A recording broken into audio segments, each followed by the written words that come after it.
Secara resmi saya nyatakan dibuka. Di apa? Buka.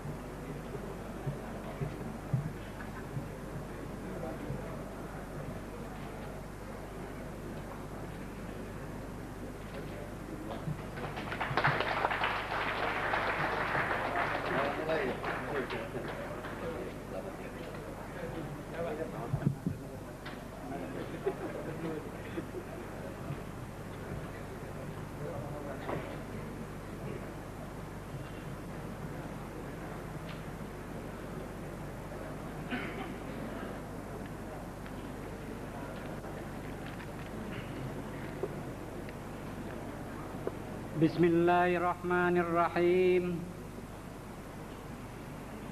Alhamdulillahirabbil alamin. Wassalatu wassalamu ala asyrafil mursalin wa ala alihi wa sahbihi ajma'in. Padamu ya Allah kami persembahkan segala puja dan puji, sepenuh langit dan sepenuh bumi, atas segala nikmat dan karunia-Mu yang tiada berhenti, dan di atas segala keagungan asma-Mu yang maha suci. Diiringi rasa syukur kami atas kunjung kerja Bapak Menteri Transmigrasi dan PPH di daerah Riau pada hari ini. Seraya kami ucapkan syukur atas peresmian pemakaian gedung baru Kanwil Departemen Transmigrasi pada saat ini. Ya Allah, Tuhan yang mengetahui lagi maha bijaksana, di saat bangsa kami sedang bersyukur atas hasil pembangunan di segala bidang kehidupan kami, di saat kami sedang berupaya meningkatkan kualitas sumber daya manusia dan mengentaskan segala bentuk kemiskinan, tiba-tiba badai krisis moneter menerjang dan menerpa sendi kehidupan kami yang sangat kami rasakan dan telah memporak-porandakan tatanan kehidupan berbangsa. Bangsa kami mendapat cobaan, ujian, bahkan ancaman. Kehidupan politik, persatuan bangsa, ketenangan terganggu, dan kadang-kadang keamanan mencekam kehidupan masyarakat kami. Maha agung dan maha kuasa Engkau ya Tuhan. Wala haula wala quwata illa billahil aliyyil azim. Tiada mampu kami mengatasinya kecuali dengan Rahman dan Rahim-Mu ya Rabbana. Kiranya berilah kami kekuatan lahir batin bagi para pemimpin kami dan kepada kami semua untuk dapat berbuat serta mengembalikan kesejahteraan kami. Kami yakin ya Tuhan bahwa dengan kasih sayang-Mu kami akan selamat kembali membangun hari depan yang cemerlang di bawah naungan kasih sayang-Mu. Dan kepadamu ya Allah kami bermohon, semogalah keluarga besar Departemen Transmigrasi selalu berada dalam lindungan-Mu, termasuk pada warga transmigrasi yang berada di pusat-pusat pertanian. Semoga mereka hidup berkecukupan, aman, tata tentram, kertara harja. Allahumma asin akibatana fil umuri kulliha wa ajirna min khizyid dunya wa azab akhirah. Rabbana atina fid dunya hasanah wa fil akhirati hasanah wa qina azabannar. Amin. Walhamdulillahirabbil alamin.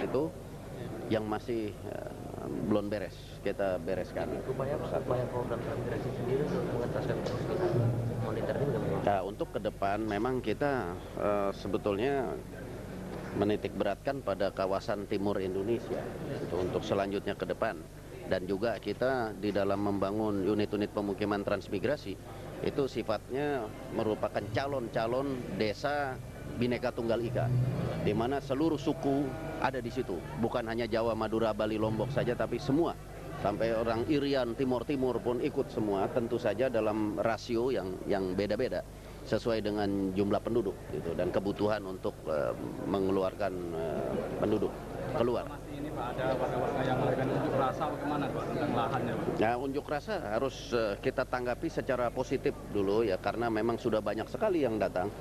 Namun juga kita mesti kasih pengertian bahwa keadaan negara dan bangsa kita sekarang ini sedang sangat prihatin dan sangat banyak keterbatasan.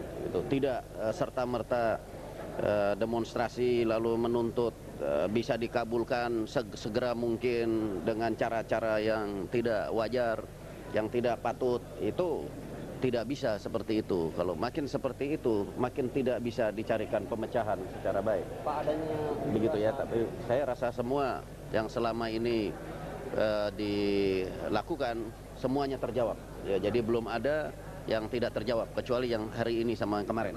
Sudah sama terlampau. Dana tidak ada udah 58 juta deh numpang uang Pak Kopi. Ya udah nanti kita di sini nanti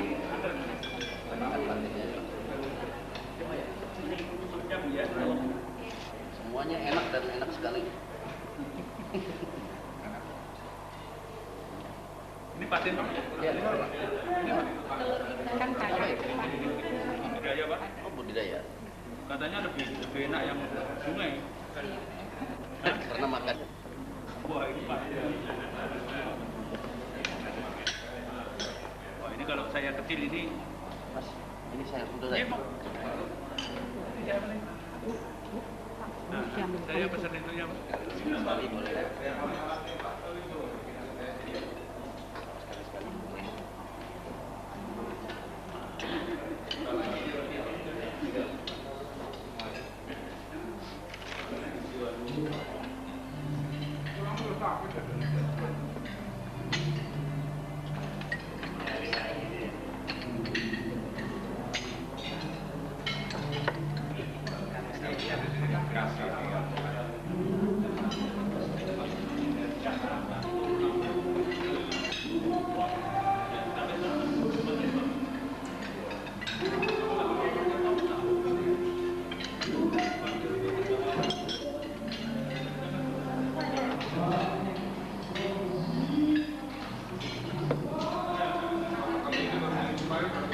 Kiri.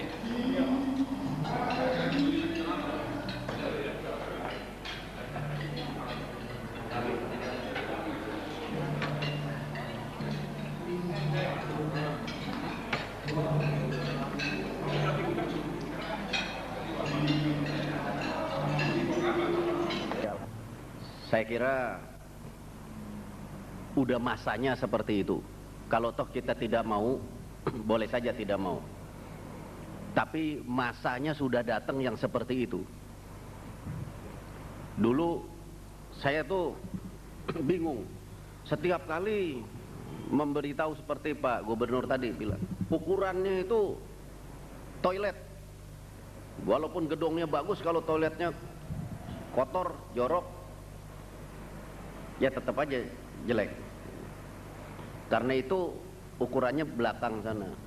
Semuanya bagus dan bersih. Kalau tiap kali parkir, taruh motor hilang, taruh sepeda hilang, itu sama juga bohong.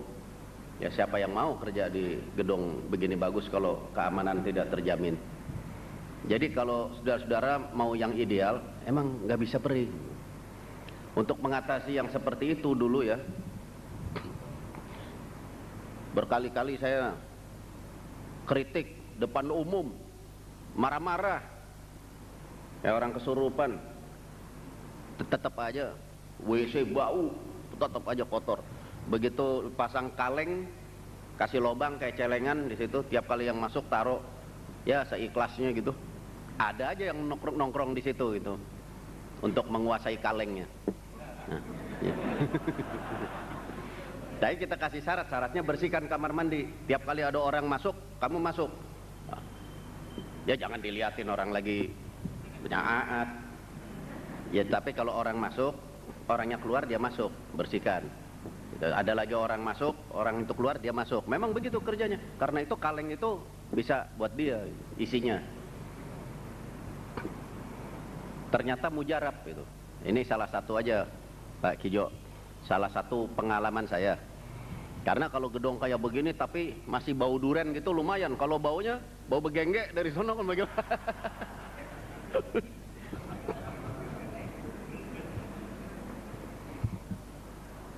Begenggek itu kadal kalau mati itu. Kadal kalau mati bau bangkainya itu bau begenggek. Termasuk binatang melata. Jadi baunya kan suka ciuman hanya karena nggak ada air biasanya itu. Jadi kalau di situ ada fons walaupun sedikit ya, taruh di situ biasanya jadi bersih. Parkir juga gitu. Saya bikin gedung bagus tapi ya nggak sebagus ini. Asal parkir hilang melulu. Motor bagus-bagus, parkir hilang. Akhirnya pada pakai motor jelek-jelek, hilang juga. Ya emang dasar malingnya madatan, semua diembat. Tapi begitu kita pasang tukang parkir pakai karcis, jadi setiap orang parkir pakai karcis, ya bayar ala kadarnya, bayar, namanya juga pegawai negeri. Tapi ada saja gitu pensiunan-pensiunan kita ya, yang tadinya hari-hari suka bersih-bersih di kantor, kemudian dia pensiun, ya daripada kemana-mana ke situ aja, ke halaman parkir, jaga parkir, itu aman. Ya ini kunci-kunci, nggak tahu kalau di sini mungkin taruh apa-apa nggak hilang ya, nggak hilang di sini. Taruh-taruh berlian gitu di tengah jalan.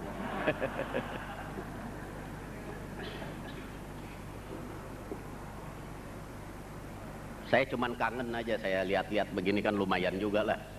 Ya, daripada di situ makan terus durennya nggak keluar-keluar.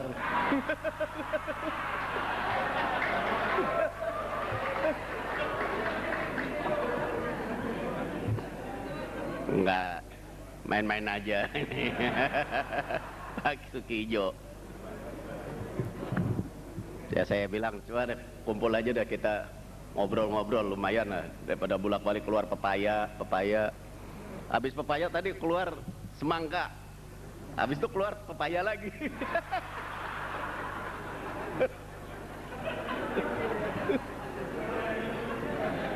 Dikira burung gereja.